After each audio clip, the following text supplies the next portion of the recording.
না আবার আগুন ধরে তুমি কি করতেছো?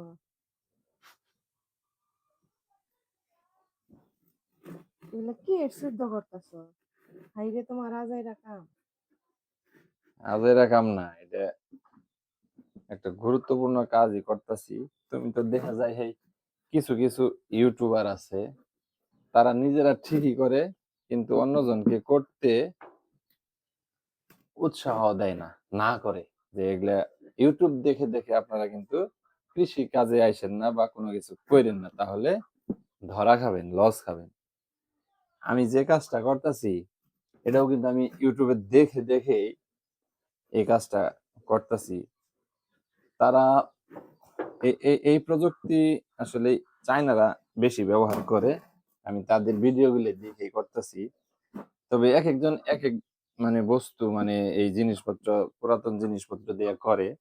তা আমার কিছু মুরগির ঘরের পানির পাত্র ছিল, এগুলা অকেজো হয়ে গেছে, ভাঙ্গে গেছে। তো সেগুলো আমি কাজে লাগাবো চিন্তা করছি, কৃষি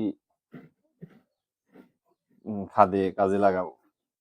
এখানে প্রথমে এইভাবে ছিদ্র করে নিতেছি, কারণ ছিদ্র করার একটা কারণ আছে, সেগুলো আমি আপনাদেরকে দেখাবো। আগে কয়েকটা ছিদ্র করে নেই, তারপরে আপনাদেরকে দেখাবো এটার মধ্যে কি করব। তো একটা কথা আমার না বললেই নয়, আমি খেয়াল করছি অনেক ইউটিউবার আছে, মানে কৃষি কাজ করে, তারা নতুনদেরকে উৎসাহ না দিয়ে নিরুৎসাহ মানে নিষেধ করে যে আপনারা ইউটিউব দেখে দেখে কৃষি কাজে আসবেন না।